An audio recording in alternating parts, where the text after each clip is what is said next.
Inicia ya.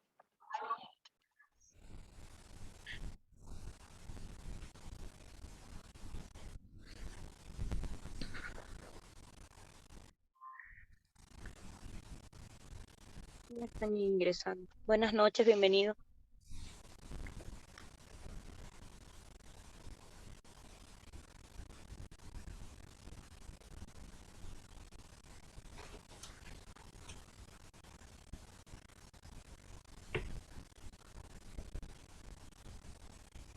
Buenas noches con todos, ¿cómo están? Hola John, qué gusto a los tiempos. Hola, Buenas Evelyn, ¿cómo noches. estás? ¿Estamos listos, preparados? Sí están ingresando ahorita los participantes, mi querida Evelyn. Sí, ahorita ya están 102. ¿En cuánto se empieza? Ya son 7:06, 7:10, ¿será? Sí, 7:10 empezamos y en tal caso van entrando. Ya. Pero los laboratorios iniciaban primero, a las 7:10.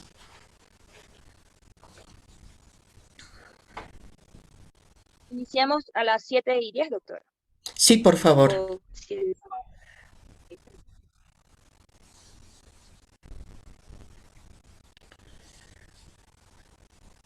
Listo, que les vaya bien. Ahí voy a estar escuchándolos. Gracias, Evelyn. Gracias, Evelyn.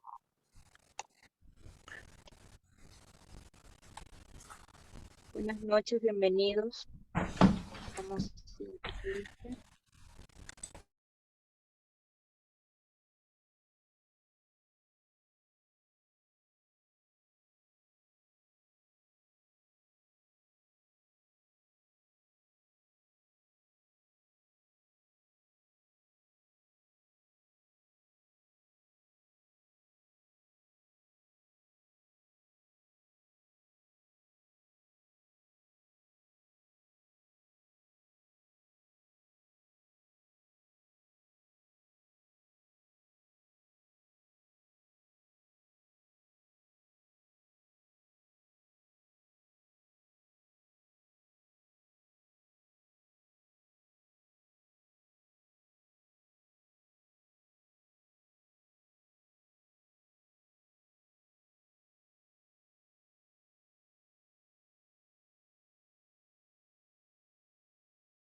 Buenas noches. Vamos a dar inicio a la segunda sesión del webinar. Bienvenidos a todos.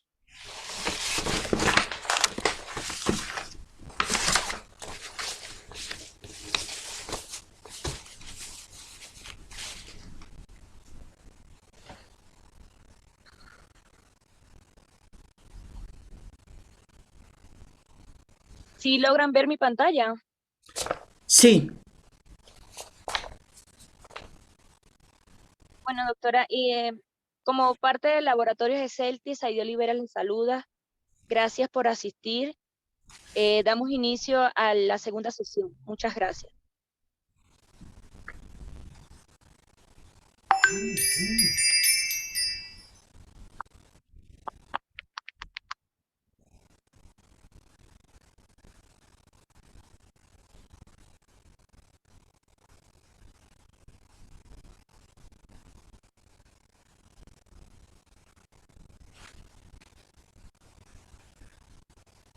Está sin sonido.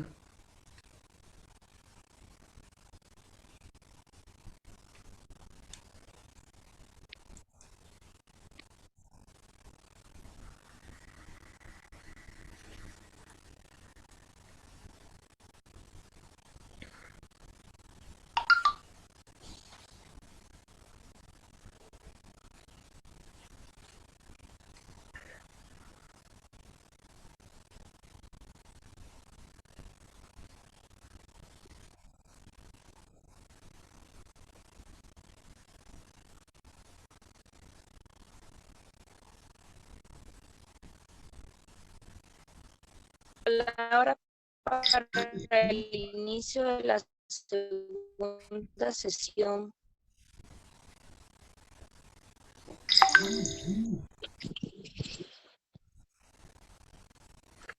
Muy buenas noches. Un agradecimiento a los laboratorios Exceltis por este apoyo que nos hace en este evento que lo tenemos dedicado a las profesionales obstetrices y obstetras. Ayer iniciamos conmemorábamos esta semana de la lactancia y tuvimos la conferencia sobre lactancia. Hoy iniciamos con un tema que hemos tomado muy en cuenta porque es un problema del país, es el embarazo en adolescencia. Y vamos a ver sobre la realidad de los adolescentes embarazadas en el Ecuador.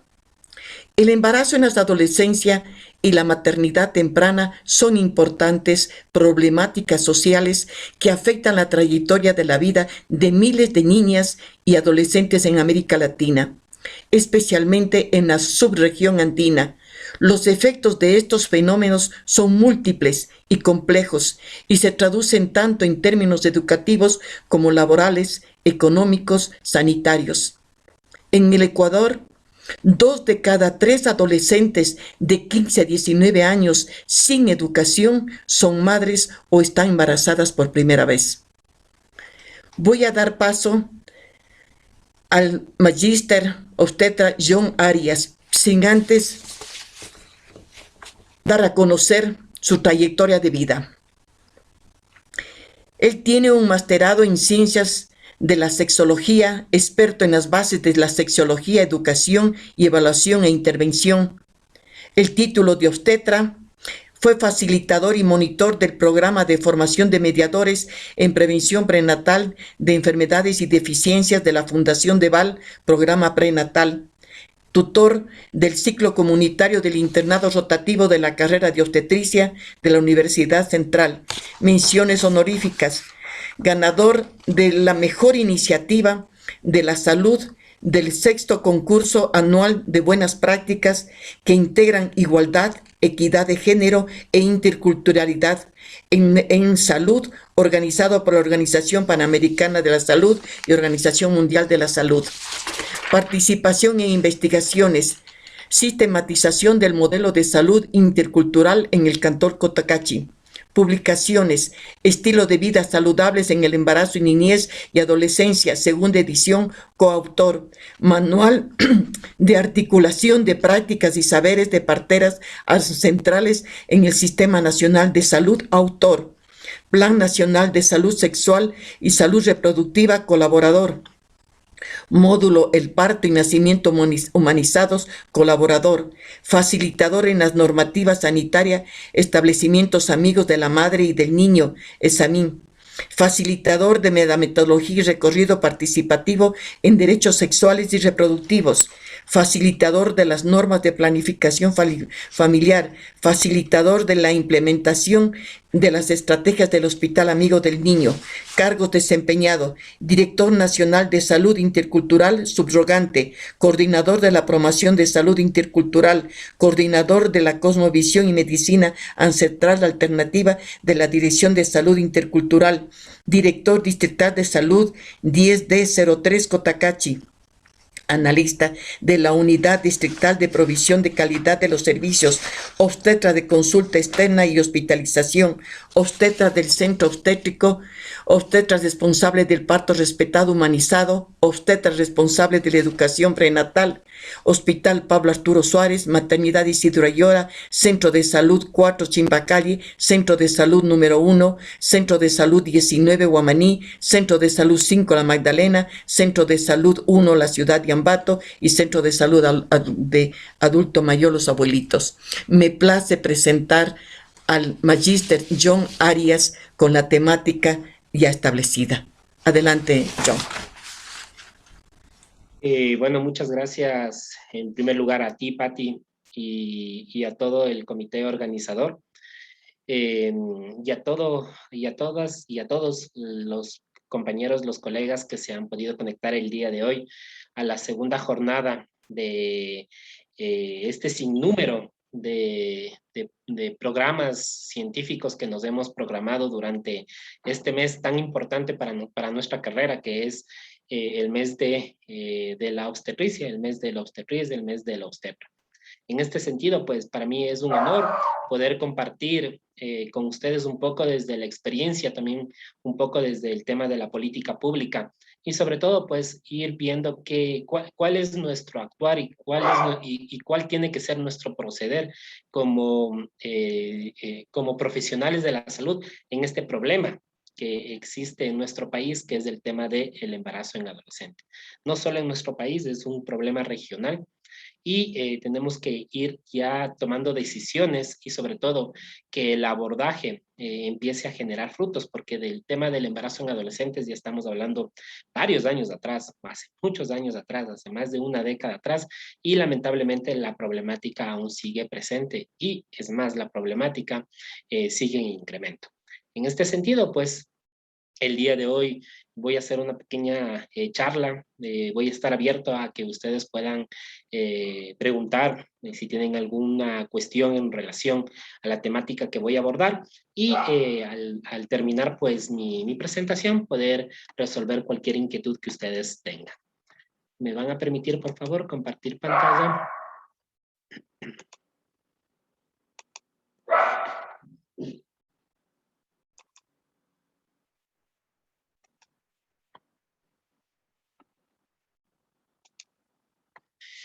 Bueno, como ya lo dijo Patti, esta es una problemática de salud pública y hay que entenderlo como tal. Sabemos que aquí en el Ecuador cada día se siguen embarazando más adolescentes por diversas causas, ¿sí? No solo es la falta de información, o no solo es las barreras de acceso que existe hacia los servicios de salud, sobre todo hacia los servicios de salud sexual y salud reproductiva, que desde el año pasado, con el tema de la pandemia, pues lamentablemente estas barreras de acceso se vieron más marcadas y lamentablemente pues esta problemática se presentó o esta problemática tuvo un repunte. En este sentido, pues el día de hoy yo quiero abordar la realidad de las adolescentes embarazadas en el Ecuador, la respuesta del Estado. ¿Qué ha hecho el Estado en relación a esta problemática? Pero antes de iniciar mi charla, creo que es muy oportuno mencionar que el día de hoy pues, se festeja el Día Internacional o se conmemora el Día Internacional de la Planificación Familiar. Creo que es muy importante asumir el rol que tenemos como obstetras, como obstetrices en relación al tema de la planificación familiar. Miren, ya se ha determinado que si solo con el hecho de que una mujer pueda tener acceso a métodos anticonceptivos o haga planificación familiar, se incide o se puede reducir hasta el 30% de la mortalidad materna. En este sentido, pues nosotros tenemos que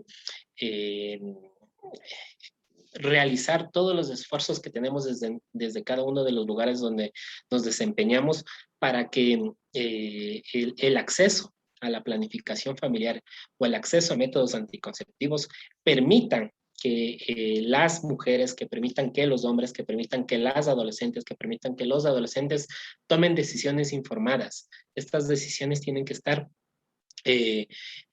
científicamente sustentadas y cuando exista esta información, pues las decisiones que tomen las y los adolescentes, pues sean en el marco de sus derechos sexuales y derechos reproductivos. Solo cito lo que hoy publicaba UNFA. Las intervenciones en planificación familiar que se hagan el día de hoy serán inversiones en salud y en bienestar de millones de mujeres en el futuro. En realidad es un mensaje muy claro y es un mensaje que nos invita a pensar qué es lo que estamos haciendo como Estado, qué es lo que estamos haciendo como autoridad sanitaria, qué es lo que estamos haciendo como red pública integral y complementaria de la salud, qué es lo que estamos haciendo nosotros como individuos en relación a esta temática, ¿sí? A veces nos centramos o solo estamos haciendo o nos limitamos, la palabra correcta, a realizar lo que probablemente nos dictan o está en nuestras funciones.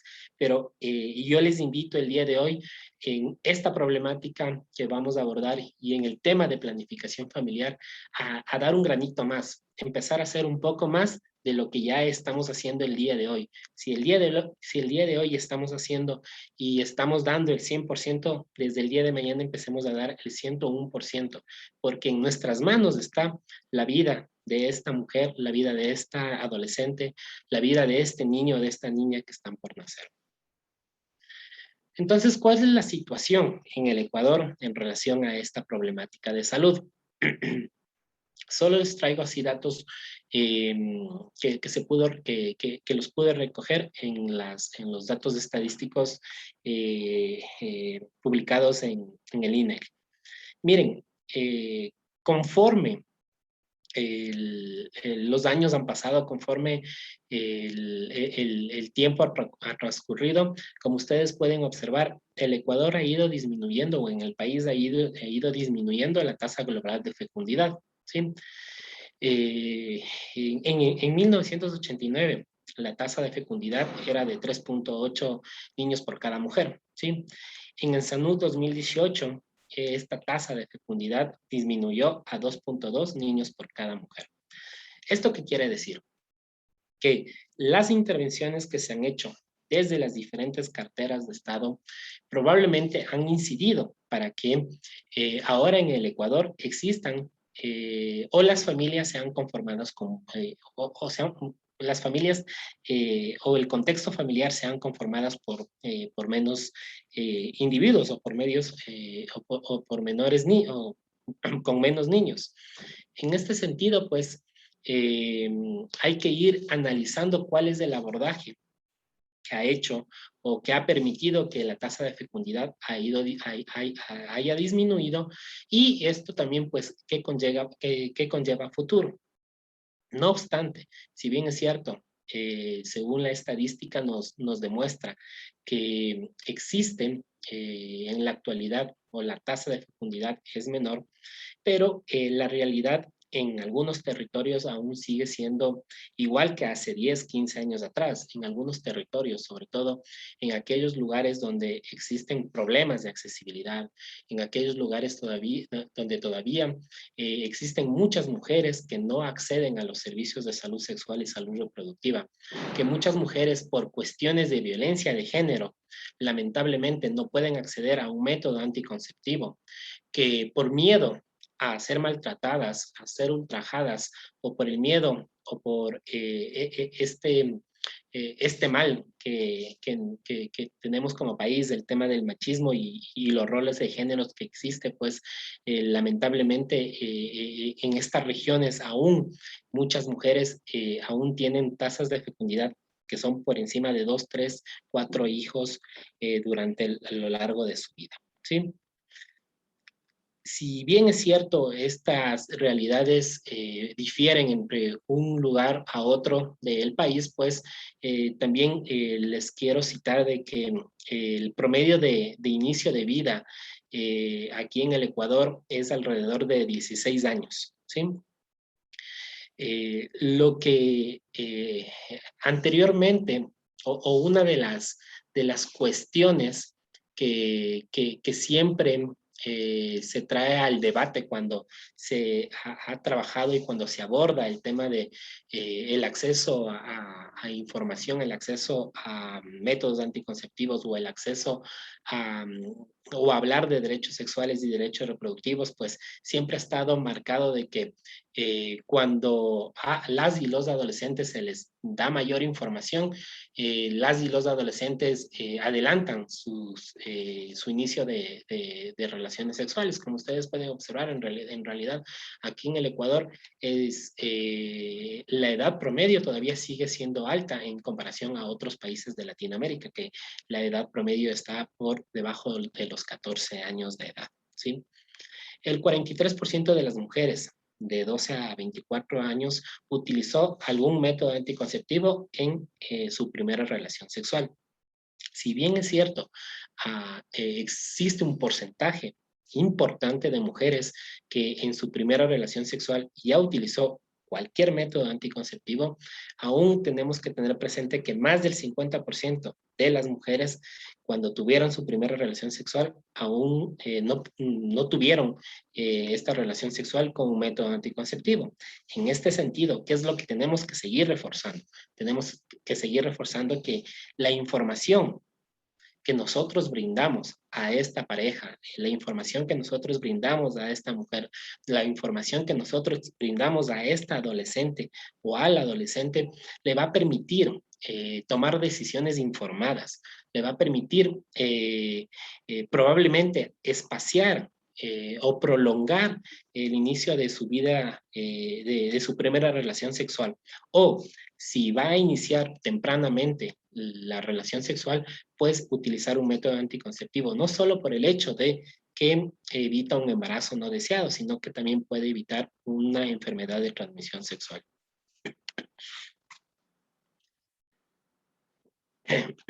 Un poco más de datos.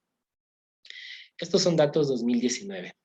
En este año, 51.711 nacimientos vivos fueron de madres de madres adolescentes entre los 10 a 19 años. De esta cantidad de recién nacidos vivos, 49.895 adolescentes entre 15 a 19 años, que corresponde al 17.5%. Y hubo un porcentaje preocupante y un porcentaje que hay que irlo analizando de 1.816 adolescentes que se embarazaron o niños que nacieron de niñas de 10 a 14 años, que representó más o menos el 0.6% del nacimiento total de todos los niños en ese año. De este porcentaje, el 66 embarazos fueron de niñas de 10 a 12 años y 1.750 de niñas de 13 a 14 años. Si nosotros analizamos estos números, pues en realidad son números que nos tienen que invitar a la reflexión, ya que una niña a esta edad no tiene que ser madre, ¿sí? Y ustedes conocen el contexto legal en el cual si se llegase a dar un embarazo en niñas menores de 14 años, cómo el Estado y sobre todo cómo el tema normativo lo ancla con un tema de abuso sexual, ¿sí? No obstante, a pesar de que existe el marco jurídico y existe también el tema normativo, aún existen problemas estructurales y problemas de violencia de género y problemas que están in situ en la sociedad que lamentablemente inciden a que muchas mujeres adolescentes se sigan embarazando y sobre todo muchas niñas tengan embarazos productos de abusos sexuales. En promedio, existen 5 niñas de 10 a 14 años y 134 adolescentes de 15 a 19 años que dan a luz cada día, ¿sí? Imagínense, es un número preocupante. En el 2019 se registraron 14 muertes de niñas, perdón, 14 muertes de niñas y adolescentes de 18 años, ¿sí? De las 141 defunciones fetales que hubo en ese año, en el 2019, el 7.1%, 91% representaba a menores o adolescentes menores de 18 años. Además, en la Gaceta del año 2020 se pudo observar que hubieron un total de 16 niñas, de 16 adolescentes que fallecieron entre los 15 a 19 años y una niña que falleció entre los 10 a 14 años, que representa más o menos al 14% de las muertes totales que hubo el año anterior. Si solo nos centramos o si solo tomamos este número de esta niña que falleció en el año anterior, si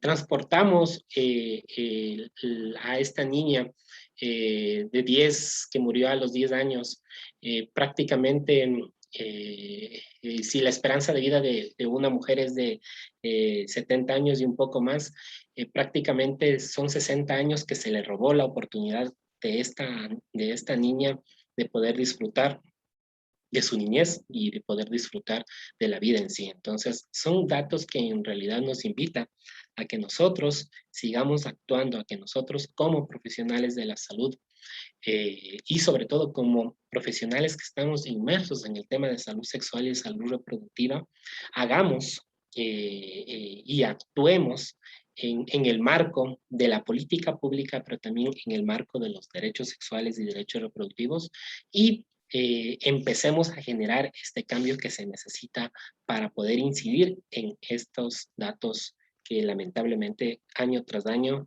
nos sigue afectando como país. La tasa específica de recién nacidos vivos en mujeres adolescentes de 10 a 14 años en los últimos 15 años ha ido incrementándose. Y esto es en realidad súper lamentable y nos tiene que llevar a poner esta alarma que tenemos que tener como individuos y como profesionales de la salud, ya que 5 niñas entre 10 a 14 años y cerca de 136 adolescentes de entre 15 a 19 años dan a luz cada día. Eso es muy importante ir recalcando porque la tasa específica de nacimientos va incrementándose en este grupo poblacional que no debería de ni siquiera estar embarazada, que lamentablemente por las circunstancias y a veces por la indefección y por un estado fallido sigue ocurriendo, ¿sí? Es por eso que las acciones que se han venido gestando y en los últimos meses, pues lo que en el ámbito de la despenalización del aborto en casos de violación, va a permitir que esta tasa de niñas que no tienen que estar embarazadas, y aquí hago ahí un paréntesis. Hace unos días atrás, justo conversaba con una compañera, con una amiga, una gran amiga mía, y ella me mencionaba que existen muchas adolescentes o existen adolescentes que sí sueñan con ser madres. Y yo le decía, pero ahí es donde nosotros debemos intervenir, porque a mí personalmente no me cabe en la cabeza de que un adolescente tenga como plan de vida ser madre en la adolescencia. Probablemente es una respuesta a un problema estructural que tiene de fondo, pero tenemos que ir repensando todas estas circunstancias y todas estas problemáticas que existen alrededor del embarazo en adolescente, pero mucho más, ir repensando y ir tomando acción en el tema de los embarazos en niñas de 10 a 14 años, pues vuelvo, insisto, estos casos son productos de violación.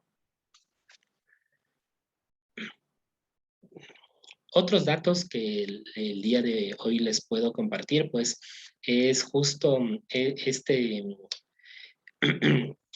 es este estudio que lo hicieron, que hizo el Ministerio de Salud Pública gracias a la cooperación internacional en relación al tema de el estudio de costos de omisión en salud sexual y salud reproductiva, el mismo que fue publicado en el 2017. Creo que es muy importante ir trayendo a colación muchos datos en relación a este estudio, porque este estudio es un estudio amplio que ayudó y a generar política pública alrededor de los resultados que arrojó, pero a la vez pues también nos permite ir estructurando cambios en el nivel político, en el nivel social, y para que estos cambios pues vayan también tomando un matiz en el tema cultural. Según este estudio, pues se determinó que más de 6,000 adolescentes abandonaron sus estudios en el año 2015.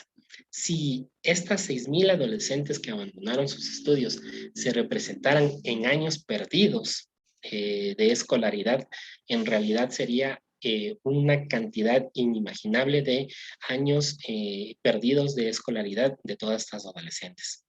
Si entendemos al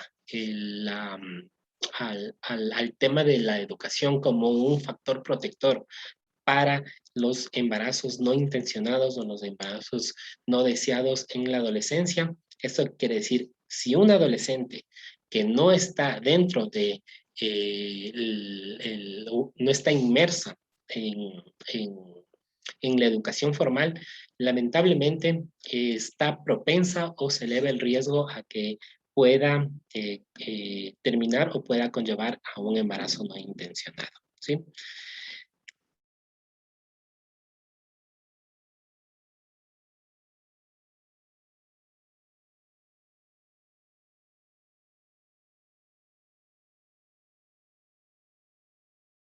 $172 millones el atender los embarazos no intencionados en general, ¿sí? El costo de emisión supera 17 veces al costo de prevención. ¿Qué quiere decir?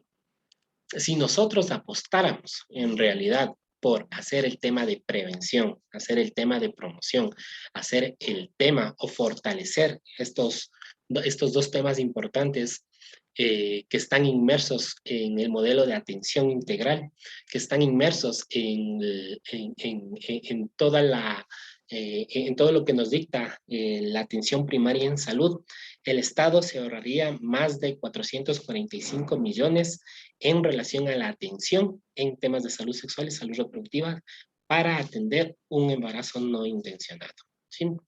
Un embarazo no intencionado le cuesta al Estado alrededor de $612, ¿sí? Evitarlo cuesta $114. Entonces, es por eso que tenemos que fortalecer las estrategias, fortalecer el trabajo, fortalecer todo el marco que se viene trabajando en el tema de prevención y promoción de la salud sexual y salud reproductiva.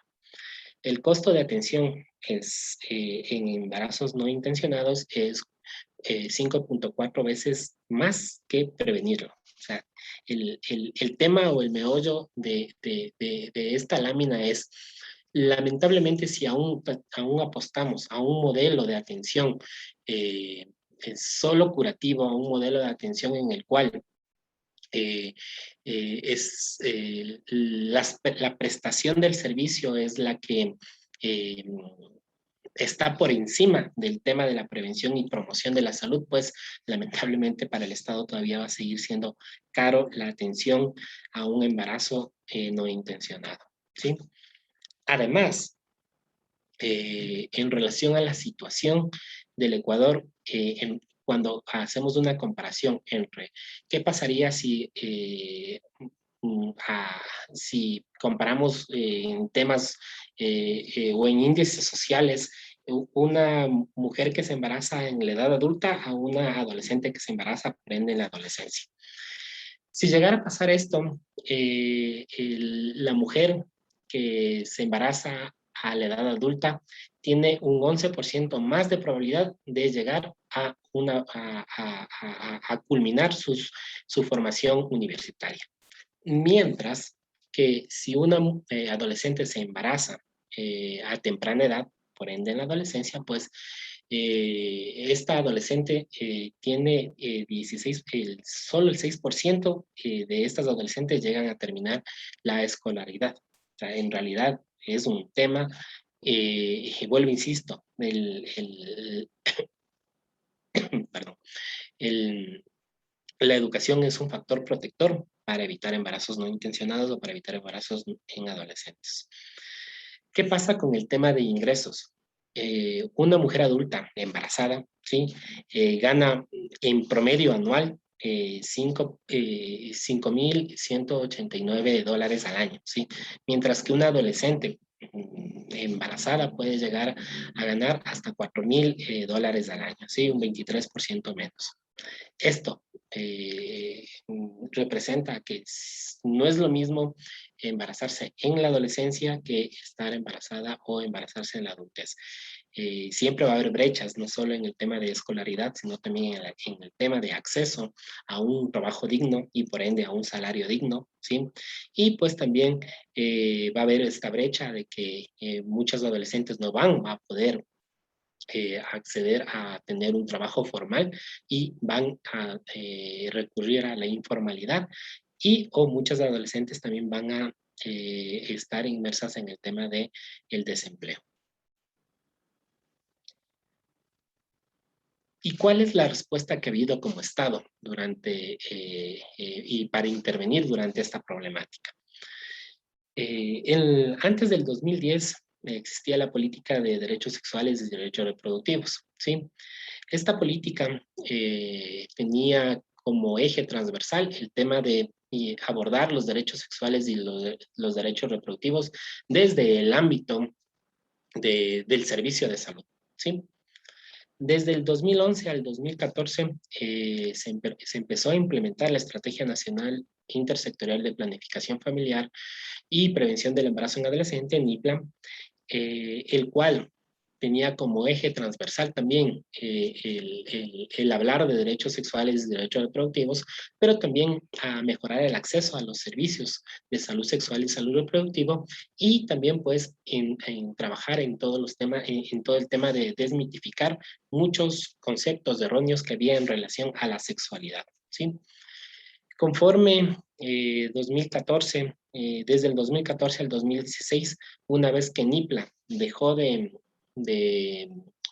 ser una estrategia de Estado, pues entró a intervenir un plan, que era el Plan Familia Ecuador. Este tenía como eje transversal el tema de poner por encima de cualquier situación a la familia y devolver ese rol en el tema de educación sexual y educación reproductiva a la familia, sobre todo pues incluyendo el tema de la parte de los valores y la parte también de la moral, ¿sí? Y desde el 2017 hasta la actualidad existe la política intersectorial de prevención del embarazo en niñas y adolescentes, que es el PIPENA, y que tiene como meta para finales de este año, pues, reducir la tasa específica de nacimientos de menores de 15 a 19 años en 63.5%. Brevemente decirles que estas tres estrategias grandes, pues, tuvieron como puntos claves lo siguiente. En NIPLA y con su eslogan que muchos lo conocimos, que era Habla Serio, Sexualidad sin Misterio, en la cual formaban parte 4 ministerios, que era el Ministerio de Educación, el Ministerio de Salud, por ende, el Ministerio de Inclusión Social, Económica y Social, y el Ministerio Coordinador de Desarrollo Social. Tenía como 4 objetivos importantes, que era la información, educación, consejería sobre sexualidad integral, era el acceso a servicios integrales de salud sexual y salud reproductiva, acción familiar y comunitaria, diálogo social y corresponsabilidad, y la transformación de patrones socioculturales. Estos 4 ministerios buscaban integrar acciones o coordinar acciones para que puedan responderse desde estas diferentes carteras de Estado hacia un solo objetivo, que era la reducción del embarazo en adolescentes. No obstante, esta estrategia lamentablemente en el 2014 se dio de baja, y en ese mismo año, pues, en aquel entonces el mismo gobierno sacó el Plan Familia Ecuador, el cual tenía como 3 ejes muy transversales, que era rescatar el rol de la familia como base de la sociedad, la cual va a ser o asumía el rol de ser la primera escuela de formación de valores humanos, informar y formar y motivar a los adolescentes en valores y afectividad y sexualidad, y con esto pues prevenir el embarazo en adolescente, ¿sí? Si bien es cierto, es muy importante el rol que tiene la familia en relación al tema de los temas de la sexualidad, los temas de salud sexual y salud reproductiva, pero el complemento que tiene que hacer el Estado en relación a este abordaje es lo que probablemente hizo que este plan tenga o haga o que haga que exista un retroceso en lo que ya se venía avanzando con el trabajo que se vino trabajando, que se hizo años anteriores con ENIPLA. Finalmente, la política de prevención del embarazo en niñas y adolescentes, que está vigente hasta el 2025, retoma mucho del trabajo que se venía trabajando, o que se plasmó con ENIPLA, y resalta y recalca todo el tema de servicios amigables para adolescentes. También habla del tema de acceso a servicios de salud para adolescentes, habla de acceso a información hacia adolescentes, por adolescentes también, y incorpora todo el tema de metodologías lúdicas para el trabajo con las y los adolescentes, y también pues refuerza todo el tema del plan de vida. Para ir cerrando muy rápidamente, decirles que el embarazo en niñas y adolescentes es un problema de salud pública, ya lo sabemos, lo conocemos. Ahora es qué es lo que estamos haciendo nosotros como individuos, nosotros como profesionales vinculados al área de la obstetricia, nosotros como profesionales vinculados al Sistema Nacional de la Salud, qué es lo que podemos hacer, qué es ese granito más que debo y que puedo hacer para que esta problemática de salud vaya tomando otro matiz. Garantizar el acceso a los servicios de salud sexual y salud reproductiva mediante una atención amigable es muy importante, ¿sí? Generar políticas o las políticas públicas deben ser acorde a las necesidades de las y los adolescentes, ¿sí?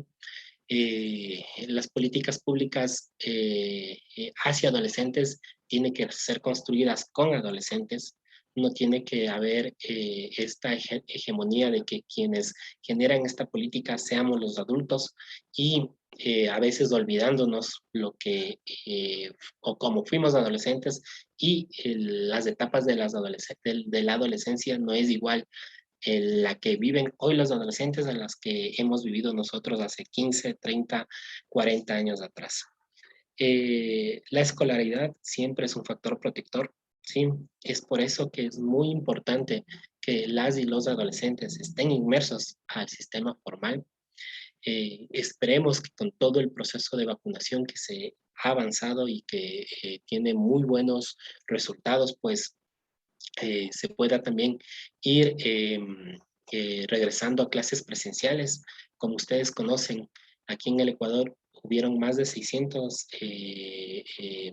adolescentes 600,000 adolescentes que no pudieron tener acceso o a continuar su sistema formal de educación por el acceso limitado que tenían a las plataformas virtuales, ¿sí? Entonces, la educación siempre va a ser un factor protector a la cual debemos apostarla. Y finalmente las estrategias que se debe de incorporar y tiene que estar como eje transversal, la educación sexual integral. Si no entendemos, si no hablamos de educación sexual integral, si dejamos que la educación que lamentablemente aún se está dando en los colegios muy citada a lo biológico o a lo genital, solo al aparato reproductivo, dejando a un lado las esferas de la sexualidad, dejando a un lado la importancia del placer, la importancia también del autocuidado y sobre todo la importancia de tener información y a base de esa información tomar decisiones responsables y decisiones que te permitan también pues tener una sexualidad libre pero segura. Muchas gracias. Muchísimas gracias, Johncito, por tu explicación que nos lleva a una realidad del país. Tenemos tres preguntas no sé, dice, la primera dice, buenas noches, ¿cuántas obstetras deberían haber por cada 1,000 habitantes? Esa es una excelente pregunta que lamentablemente no tengo yo la respuesta, pero es una tarea que tenemos, creo que como colectivo, estimada Patti, para ingerir. Creo que es oportuno hacer incidencia en relación a ir reduciendo las brechas, sobre todo del profesional obstetriz en los servicios de salud, ¿sí? Es importante también resaltar nuestro rol no solo en el tema del parto, sino también en el tema de la salud sexual y salud reproductiva, en el abordaje integral hacia las y los adolescentes, en el tema de prevención, en el tema de promoción de la salud. Creo que es un tema que el Estado tiene que responder a las necesidades que tenemos nosotros como gremio. No tengo yo la respuesta, pero creo que sí es una lección que nos invita a indagar, a saber cuál es el número idóneo y sobre todo cuál es la brecha existente aquí en el Ecuador. Tenemos la próxima semana, si no me equivoco, a Lucy, a la obstetriz Lucy Fonseca, que es la directora de la carrera de obstetricia. Creo que por ahí podríamos ir averiguando y en las próximas jornadas pues nosotros les podremos informar. Sí, sí, Johncito. Aquí yo digo, es tan importante que siempre Lucy tiene una situación que le traigo a colación. Lastimosamente, no sé si ella está, porque no podría decir, le dice que la obstetra es como una estrella que tiene algunas puntitas, pero que debemos de ser, digamos, dedicarnos no solamente a la atención del parto, sino a la educación, a la prevención, a la lactancia materna, ser especialistas y trabajar en función. Ayer William Delgado nos decía que necesitábamos ser mejores en todo lo que es lactancia materna, en el momento que recibimos a la mamita en consulta y luego después también, después del parto. Hoy tú nos insistes y nos has dado números en el que es necesario la presencia de la obstetriz, pero educando a esta niña adolescente. Y eso es lo que vamos a ver también cuando se presente Lucy, porque la academia y la FENOE tienen dos papeles muy importantes. Tanto la una como la otra tienen que trabajar de la mano. Y el eslogan que nosotros hemos puesto es siempre, si estamos unidas, somos más. Nosotros vemos que el país tiene una necesidad de nuestra profesión. Hemos visto que el año anterior se conmemoró el año de la obstetra, de la partera. En otros países, la obstetriz y la partera tiene un excelente nivel de atención y especialmente manejando con las adolescentes. Nosotros vamos a tener en esta semana la presencia de un experto de Chile, y que ellos ya lo están manejando porque es otra metodología la que se aplica con los adolescentes. No es la misma que se lo aplica con una mujer adulta. Entonces, esas estrategias tenemos que nosotros tenerles. Si bien es cierto, la academia que capacita a los estudiantes en esta nueva, pero el resto de profesionales que tal vez no tuvieron esa situación de capacitación, pues estamos aquí para ayudarnos, para darnos la mano. Por eso es que toda esta temática, yo les pediría a las compañeras que no se pierdan, porque es importante, porque van a ver una realidad y también vamos a aceptar que nosotros somos necesarias y así lo han reconocido las organizaciones internacionales, como el papel de la obstetra hace para la disminución de la morbimortalidad materna. Hay otra pregunta, Johncito. Voy a darte lectura. No sé si tú puedes leerle, tal vez, Johnny, porque a mí me sale... Claro, sí, no te preocupes. A ver, no tenemos varias en realidad. Sí, está ahí.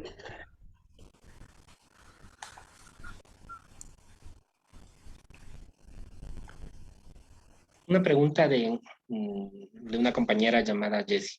Dice, buenas noches. ¿Cómo se podría llegar a una paciente adolescente que acude con su madre a la consulta, pero que su madre se opone a que su hija adopte un método anticonceptivo a pesar de que su hija ya tiene una vida sexual activa? Bueno, en primer lugar, eh, hay que tener muy presente, muy claro que las y los adolescentes pueden ejercer su sexualidad sin la tutoría de sus padres, ¿sí? En este sentido, el abordaje que se debería hacer, si probablemente lo primero o cómo se trabajó directamente madre, adolescente y la madre probablemente es la que está negando la posibilidad de que esta adolescente tome decisiones informadas en relación a su sexualidad y que lamentablemente potencialmente esta adolescente sea a futuro una madre a temprana edad. En este sentido, pues es durante la atención hacerle entender que a la madre o solicitar a la madre que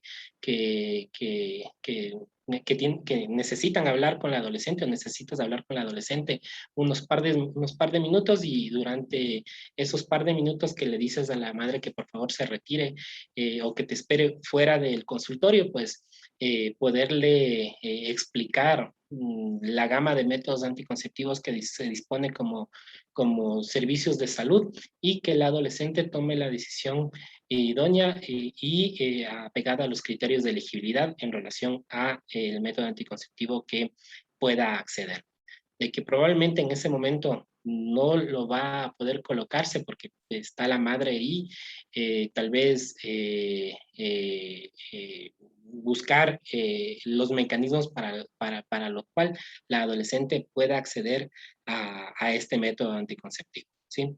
Lo importante es tener muy claro de que las y los adolescentes son sujetos de derechos y pueden tomar decisiones libres y voluntarias, y para que tomen estas decisiones libres y voluntarias no tienen que tener la supervisión del padre o del tutor legal en este sentido. Así que hay que ir buscando estrategias que si la adolescente acude siempre con la madre a la consulta, pues buscar un espacio en el cual solicitarle que se retire la madre porque vas a abordar A, B, C tema, y ahí en ese espacio poderle decir y luego buscar alternativas para que pueda acceder a un método anticonceptivo, ¿no? Otra pregunta dice, ¿cuál sería el mejor plan o estrategia para evitar embarazos en adolescencia? Lo que sí se ha podido demostrar durante ya varias décadas, que cuando existen o cuando se generan políticas públicas, las cuales están encaminadas a todavía trabajar de manera no integral todas las esferas que están inmersas, el tema de la sexualidad, en la cual todavía se hable de, desde el concepto, no hagas esto porque te va a conllevar a esto. O, ojo, no inicies tus relaciones sexuales porque te vas a embarazar o porque vas a tener una ITS. O sea, tener política pública que vaya al tema restrictivo. Entonces, esas políticas públicas han fracasado a lo largo de la historia. ¿Cuáles han sido las políticas públicas que han permitido que en otros países, por ende, pero esto también es un cambio estructural y un cambio cultural que el país tiene que ir surgiendo y el país tiene que ir teniendo estos cambios estructurales y nos va a tomar varios años. Pero políticas que han funcionado en otros países, justo hablar de una sexualidad integral en la cual se aborde el tema de los métodos anticonceptivos, pero a la par se aborde del tema del erotismo, se aborde del tema de las infecciones de transmisión sexual, pero también se aborde el tema el tema de la masturbación. O sea, que todos estos temas sean transversales y que el uno no sea más que el otro, que no se embanderen como plan el dildo o la pelvis femenina. Creo que es una de las cosas que lamentablemente hizo que se cuestione mucho en IPLA y lamentablemente hizo que se den de baja en IPLA porque, claro, se banderó lamentablemente el dildo o así se llegó a pensar o así es lo que se llegó a malinterpretar las cosas, el dildo, el preservativo y la pelvis femenina. Entonces, en IPLA no solo era eso, había muchas cosas de fondo que dieron muy buenos resultados. Entre uno de los resultados de NIPLA es que se incrementó el acceso a métodos anticonceptivos, se incrementó también el acceso a servicios de salud sexual y salud reproductiva y se incrementó la información en relación al tema de la sexualidad. Creo que es datos que están invisibilizados en realidad, pero ¿cuál es la mejor metodología o el mejor plan o la mejor estrategia? En la actualidad, la que se está implementando es una estrategia muy amigable, es una estrategia que si existen los recursos necesarios, yo creería que va a generar frutos, no a 5, probablemente a 10, a 15, a 20 años, porque todos estos cambios estructurales se dan en esos años. No vamos a solicitar que de un día para el otro, de un año para el otro, si la tasa de embarazo en adolescentes está tan incrementada para el año 2023, ya reducir a la mitad o reducir a N cantidad de puntos porcentuales. Entonces son cambios que toman tiempo, pero son cambios que según la nueva política podrían resultar siempre y cuando existe un apoyo por parte de todo el Estado. Johncito, hay una pregunta en el chat. Saludos, Jorge de Manabí. Pregunto, ¿cómo garantizar derecho la prevención si desde el Estado o mira con seriedad la problemática y no asigna los recursos necesarios para atender este tema? Sí, justo es lo que mencionaba en relación, para que una política pública funcione, debe de estar acompañada de recursos. Caso contrario, pues todas las acciones se van a ver limitadas a la capacidad que tengan los y las funcionarias o los y las responsables para poder implementar en la medida de lo posible lo que establece la política pública. La política pública no solo tiene que ser entendida por una cartera de Estado. La política pública tiene que ser un compromiso social de todo el Estado, y no solo del Estado, sino también de la sociedad civil, de los grupos, los colectivos, pero también tiene que ser o debe de haber un apoyo de cooperación internacional o de la empresa privada. Si nosotros en realidad queremos incidir en esta problemática, no solo tiene que responder el Estado, tiene que responder la sociedad, tiene que responder, y en la sociedad estoy hablando de toda su estructura, desde el sector privado, el sector público y los organismos que forman parte para poder responder. Caso contrario, probablemente nos vamos a reunir después de 5 años y nos vamos y vamos a seguir hablando del mismo tema y decir todavía no logramos disminuir esta realidad y estos porcentajes o estos números que son en realidad preocupantes siguen incrementándose. Si no existe un apoyo estatal, es muy difícil que todos los temas de prevención y promoción puedan cumplir lo que dice el modelo de atención integral, ¿no? O sea, ser justo esa base para generar la salud y el bienestar que tiene que tener esa sociedad o ese colectivo o esa comunidad.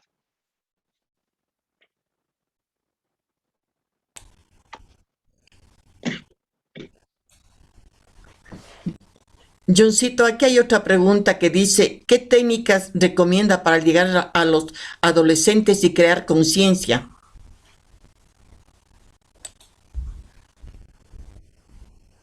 A ver, yo creo que siempre hay que individualizar cada uno de los casos, ¿no? Eh, el generar conciencia creo que es un tema muy personal, ¿sí? Lo que tenemos que es ir adaptando nuestros mecanismos de comunicación o de información, o nuestros canales de información,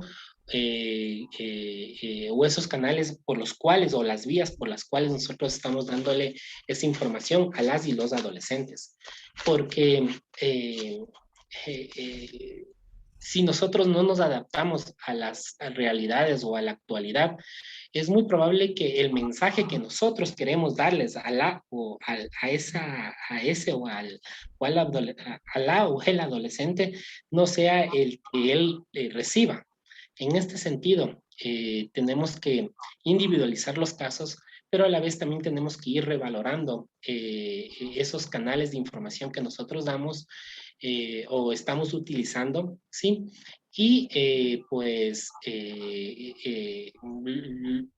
luego de valorar esos canales de información, pues saber qué información también nosotros estamos dando. Saber si es que la información que yo estoy brindando a la o el adolescente no está inmersa a sesgos personales, sesgos religiosos. Tenemos que tener muy claro que nosotros somos profesionales de la salud, y como profesionales de la salud, nuestra información tiene que ser veraz, científica. Nosotros tenemos que dar esa información. La información te genera poder. Le estás dando información a la y el adolescente para que ellos tomen decisiones en relación a su sexualidad. Y desde esa información ellos interioricen y generen esos cambios que necesitan eh, eh, eh, o esa concientización que necesita el adolescente para tomar decisiones informadas. Creo que es muy clave individualizar los casos. Creo que es muy clave saber si es que la información que yo estoy dando es la idónea, es la correcta, no tiene sesgos. Y sobre todo, pues saber que si el mecanismo por el cual me estoy comunicando es el idóneo. No es lo mismo entender el acto sexual explicado de una manera muy, tal vez muy lúdica, muy tranquila, o utilizando otros mecanismos diferentes a ver una película pornográfica, por poner un ejemplo, ¿no? O sea,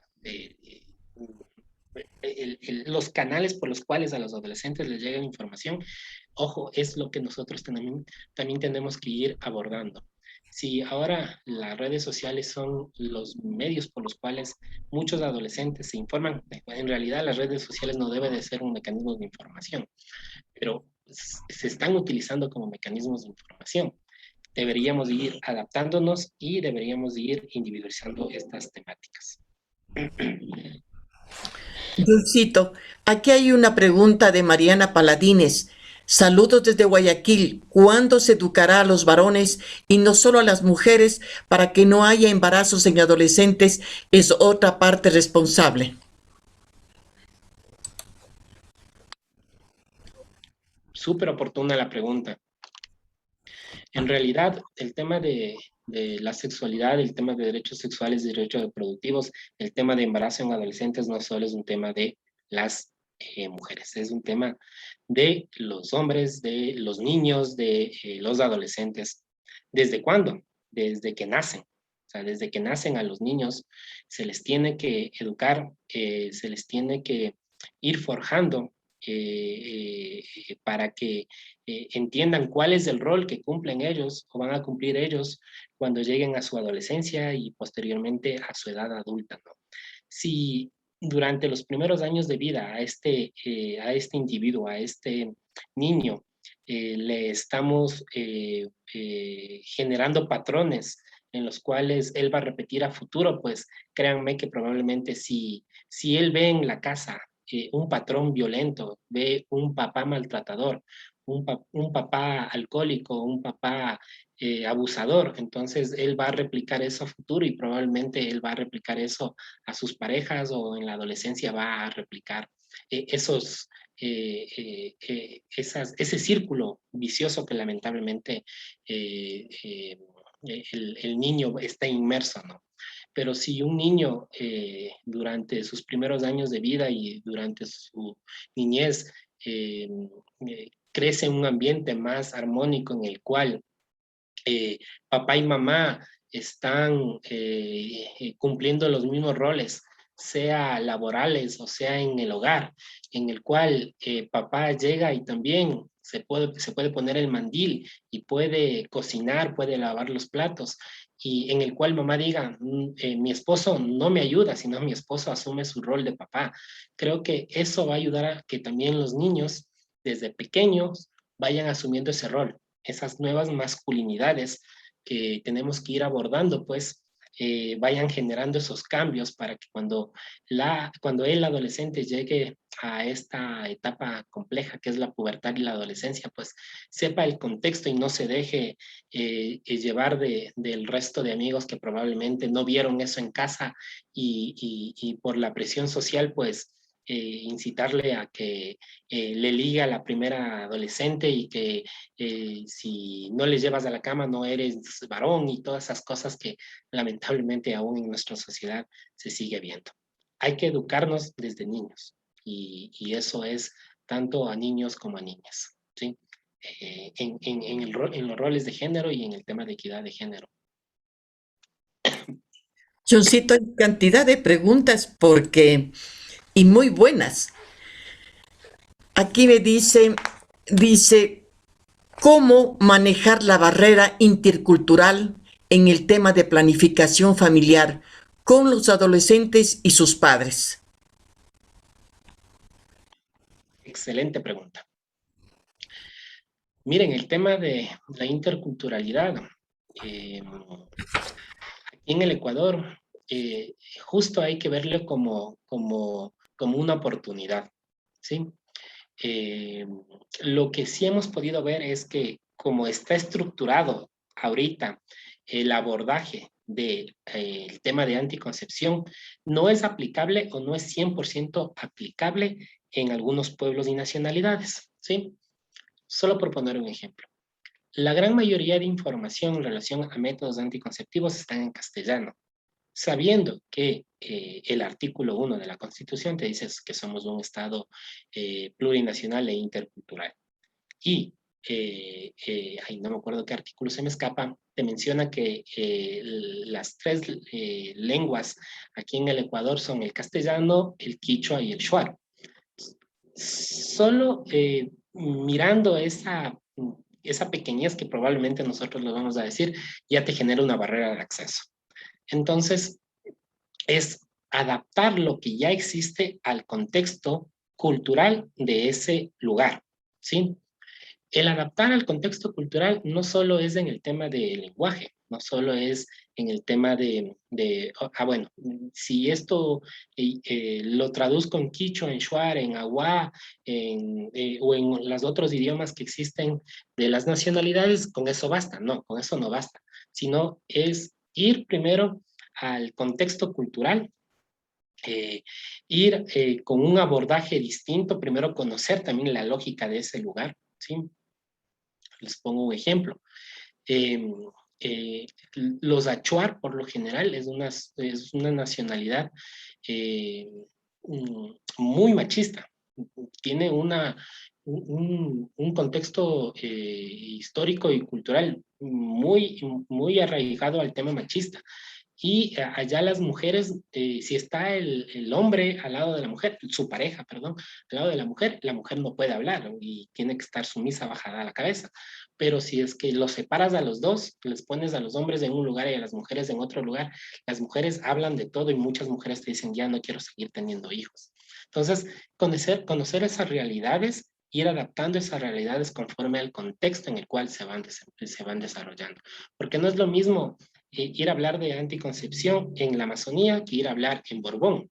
No es lo mismo hablar de anticoncepción o de ligadura en Sierra Centro que ir a hablar en el pueblo Montubio. Entonces, todas esas temáticas se tienen que ir adaptando a la realidad y sobre todo, y es algo muy importante, cuando uno va a hacer el abordaje en una comunidad, tienes que identificar al líder de la comunidad, a la gente de la medicina ancestral y primero ir a abordar con ellos y decir, miren, yo necesito que ustedes entiendan el por qué quiero venir con este tema y abordar este tema desde el ámbito que a mí me compete como salud. Yo necesito que ustedes entiendan, yo necesito que ustedes me colaboren. Es más, muchos de ellos pueden cumplir con este rol de ser intermediarios o traductores y facilitarte la información. Probablemente en muchas comunidades el rol que tiene el líder de la comunidad, el síndico de la comunidad, es el rol de autoridad. Y si tú convences, y si tú llegas primero a esa autoridad, y si tú llegas con un lenguaje distinto, no un lenguaje probablemente el que estamos acostumbrados a abordar el tema de anticoncepción, va a ser más factible llegar y generar o incidir en esas comunidades. Es complejo, pero ha habido experiencias que yo he tenido la oportunidad de participar en algunas experiencias en comunidades indígenas en las cuales se ha podido abordar estos temas y abordar otros temas como el tema de violencia, como el tema de menstruación y todo lo demás de manera distinta, pero si no hubiésemos tenido la ayuda de los líderes de la comunidad y también pues de los hombres y mujeres sabiduría, no hubiésemos logrado generar los cambios que poco a poco se van a ir traduciendo en resultados de salud para esa población. Johncito, en el chat dice, saludo Betty, cómo aperturar los temas de sexualidad en adolescentes cuando hay instituciones religiosas que no le permiten.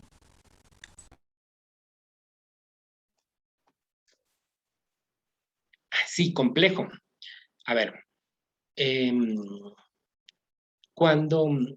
entre una de las cosas que se trabajaba fuertemente cuando existía y se está retomando el tema con la política intersectorial de prevención de embarazo en niños y adolescentes, es justo de que esta cartera de Estado, que es educación, asuma el rol que cumplen en el tema de educación sexual, ¿sí?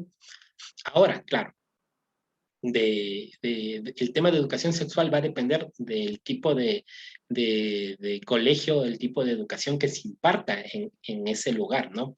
Pero también va a depender mucho de la capacidad y la formación que tenga el docente que va a abordar esas temáticas.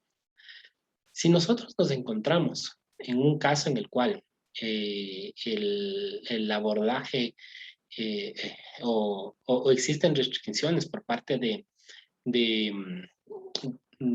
la institución educativa por ser el ámbito, por ser de un colegio religioso, pues lo que nosotros podemos hacer como salud es ir a hablar en el distrito de educación y desde el distrito de educación se haga un abordaje con las personas que están inmersas en esa institución pública o privada, que por lo general son privadas, para que se pueda hacer un abordaje integral, saber hasta dónde pueden llegar, mediar, decir, miren, estos temas sí, perfecto, no los vamos a abordar. Ya no voy a hablar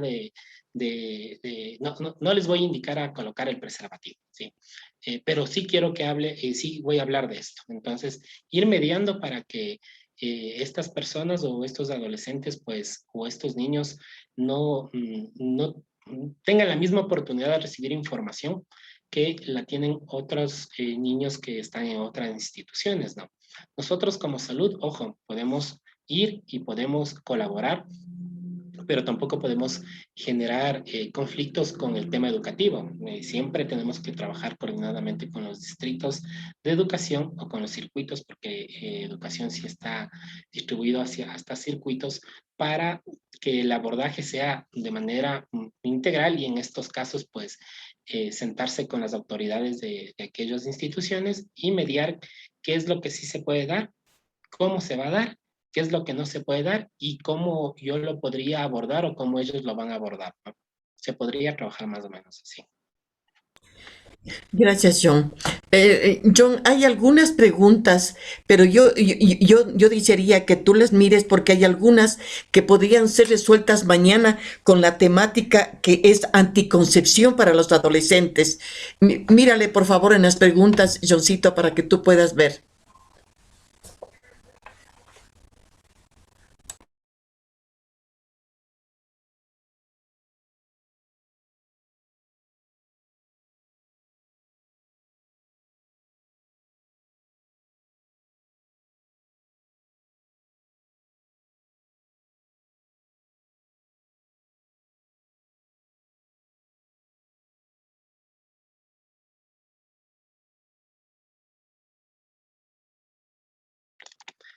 Perdón.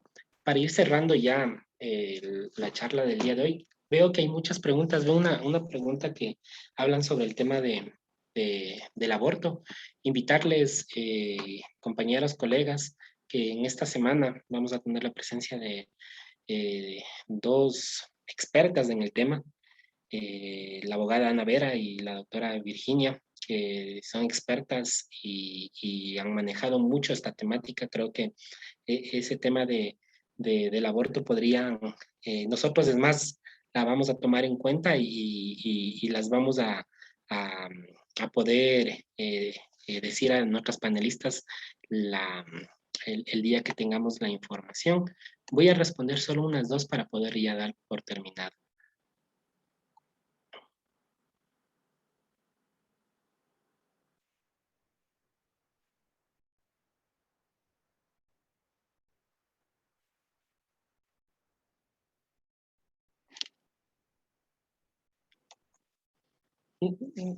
Hay un tema, una pregunta súper importante, súper interesante, que habla de, en el caso de que un adolescente eh, esté interesado a realizarse la vasectomía y si se podría hacer.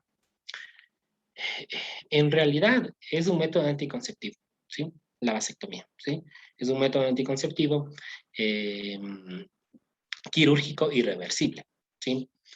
Que si en este caso el adolescente, después de haber recibido toda la información, insta por hacerse, el Estado debería de garantizar su decisión. Ojo, lo que antes pasaba y lo que suele pasar todavía cuando una mujer quiere hacerse la ligadura, y todavía tiene o está dentro de o es menor de 30 años, lo que se suele, se suele todavía hacer en los servicios de salud es hacer una interconsulta a psicología para saber y que les hagan ver el contexto y todo lo demás. O sea, en realidad, los métodos anticonceptivos, los que están disponibles, son los que son los actuales, son los que científicamente están comprobados, que, que según los criterios de elegibilidad, unos tan idóneos para una población, otros no idóneos para otra población, dependiendo de tu condición o tu comorbilidad en el caso de que exista. En este caso, si este adolescente está informado, sabe del procedimiento, sabe que posterior a esto él no va a poder realizarse una cirugía que eche atrás todo este procedimiento, pues el Estado tendría que responder. Ahora, lo complejo es de que quién lo vaya a hacer todavía, porque aún existen estos sesgos y dentro de mi presentación yo siempre, y les mencioné, cuando nosotros damos información en relación al tema de anticoncepción, a veces sin querer estamos poniendo nuestro sesgo, a veces personal, religioso, y eso tenemos que ir apartando cuando hacemos salud pública y cuando abordamos los temas de anticoncepción. Tenemos que alejar ese sesgo que tenemos o ese sesgo que a veces inconscientemente va incorporándose en nuestro dialecto, en nuestra asesoría. En este caso se le debería dar toda la información necesaria y buscar las alternativas para que en el caso de que tenga la decisión y tome la decisión, pues se garantice la decisión de este adolescente en hacerlo. Porque, ojo, ¿qué es lo que está pasando en Europa? Existen muchas sociedades, muchos países que tanto hombres como mujeres no quieren tener hijos, ¿sí? Se quieren casar, sí, quieren viajar, quieren tener títulos, quieren unirse, pero no quieren tener hijos. Entonces, no está mal de que una persona, que un adolescente no quiera tener hijos. O sea, no está mal. Lo que sí es que entienda todo el contexto en el cual es hacerse este procedimiento. Y si después de eso, pues él decide, el Estado debería buscar las alternativas para que se pueda acceder. Ahorita existe la metodología o el procedimiento que es vasectomía sin bisturí, que se demoran 20 minutos y es un procedimiento sencillo que lo puedes hacer hasta en el consultorio. Que aquí en el Ecuador solo están capacitados, si no me equivoco, 10 profesionales de la salud. Eso. Y finalmente, Pati, si me permites, solo leo una pregunta más y con eso terminamos, por favor.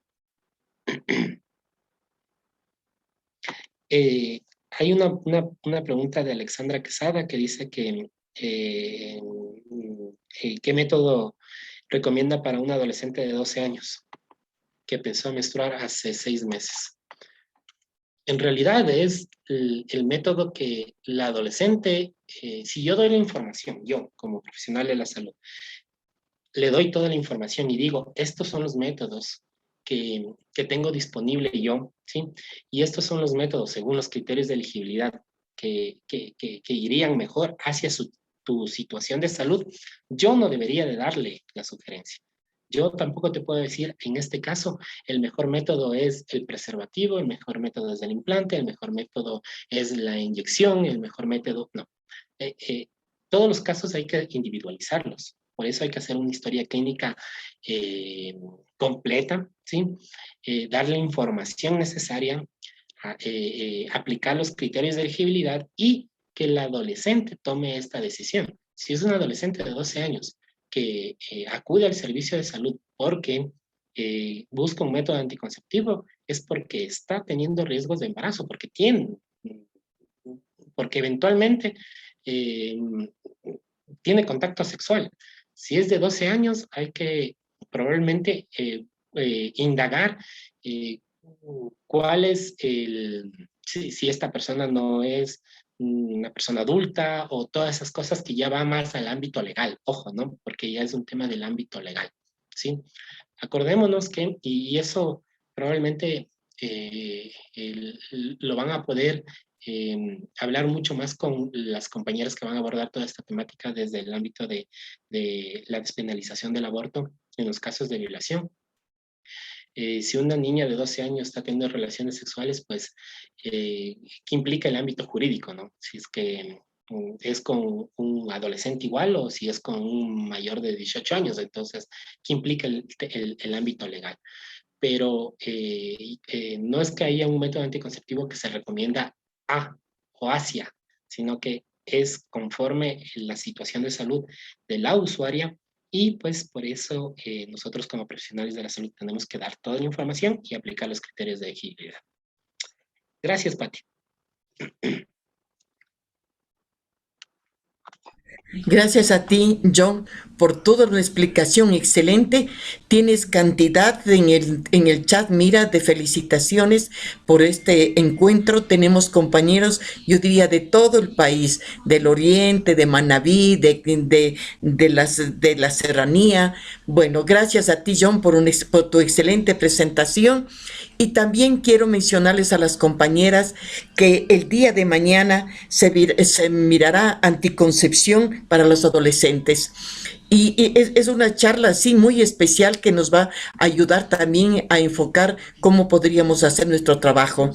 Y también quiero informarles que en la noche, ya mismo, se les enviará a los correos y por chat un formulario en donde usted, si quiere el certificado de 40 horas de lo que estamos haciendo el seminario, por favor tiene que llenar y seguir las instrucciones, porque a veces da la casualidad que no escribimos bien el nombre y todo lo demás, y para un certificado se necesita que esté escrito bien el nombre, el título, y si tiene usted alguna, digamos, título, anexo, maestría, qué sé yo, también tiene que ponerlo. Esas son las indicaciones, por favor, mañana. Recuerden que el link es para todas las charlas. Por lo tanto, estaríamos ya cerrando y agradeciendo una vez más a los laboratorios por la ayuda. El día de mañana nos veremos a la misma hora, 7 de la noche. Muchísimas gracias, John. Un abrazo. Gracias, Pati. Un saludo a todos y a todas. Hasta luego. Hasta luego. Buenas noches. Chao. Entonces, cuando tengas los resultados en la mano, ella no podrá decirte nada más. Ya no te preocupes.